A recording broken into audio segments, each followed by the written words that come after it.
everyone, welcome back to another garden tip with me, Molly at Botanica. Today we're going to talk about the benefits of mulching, especially just anywhere in your garden, but also tree rings around newly planted trees. So some of the benefits of mulching are to suppress weeds. So when you put down mulch, you don't have bare ground where weed seeds can automatically germinate. So it'll help suppress your weeds. It also retains moisture, so you won't have to water your garden bed as often because that soil is not exposed to the sun and is drying up and cracking. So mulch helps retain moisture. It also helps retain soil temperature. So in the summer, it keeps soil cooler, which is better for your plants. Their roots are not going to get hot and dry out as much. And in the winter, it keeps your plants warmer. So some things that may be susceptible to our cold winters that may die off will be protected with more mulch. And then also it helps protect against soil erosion. So if you have an area that's sloped and the water just runs right off of it but takes a lot of soil with it, eroding the soil away, if you put down mulch, it'll help retain some of that soil where you keep it. So those are some of the basic benefits of mulch. Other types of mulch, there are, you can use something just as basic as leaf matter. So like leaves that drop in the fall, you can keep those, keep them shredded up and just spread them in your garden. That's the most basic form of mulch. But they're going to break down really quickly into organic matter, which is actually really good for your garden beds. Because the more organic matter you have, the better for your plants. That adds nutrients to your soil, which is good for your plants. But some on the market would be Cedar Mulch, which is what we use here at Botanica. So anytime we're putting it down in the garden, it smells really, really good. So because it's cedar, we get that aroma. So that's what we use. And we don't use the dyed kind. We like it the natural color. If you use dyed, which is really common on the market, such as like black, or there's red, there's lots of different colors, but the color fades over time. The natural color also fades, but it still looks good as it fades. But you can just use the color that you prefer, and maybe it matches your house. So that's really common.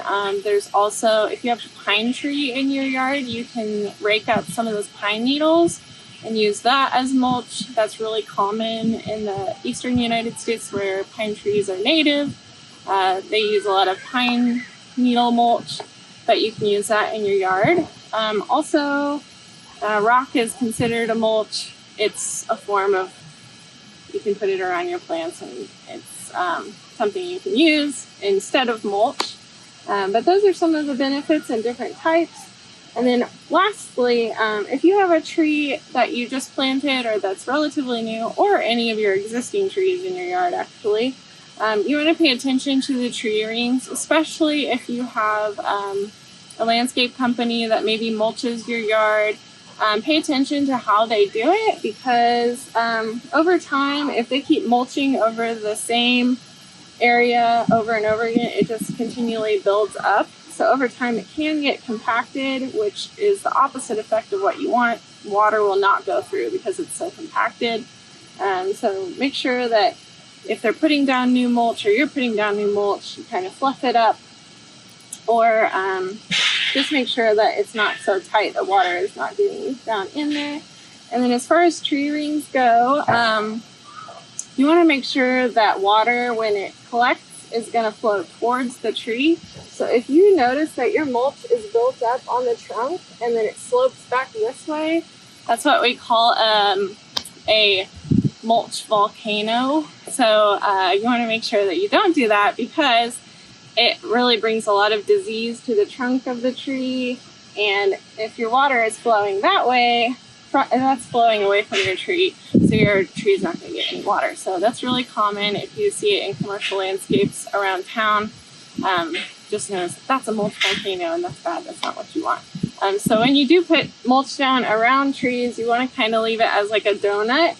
It can either be a little flat like what we've got it here, or you can build it up around the edge and then not so much in the middle.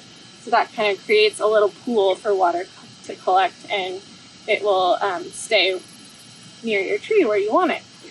So consider putting mulch down in your garden. I know it can be expensive, especially if you have a large area to mulch, but also if you can't afford to use it or don't want to take the time to go out and buy mulch, just look around your yard and look at what you've got, such as fallen leaves or pine needles, and go ahead and use that. So we'll see you next week for another garden tip with Molly. Thanks for watching.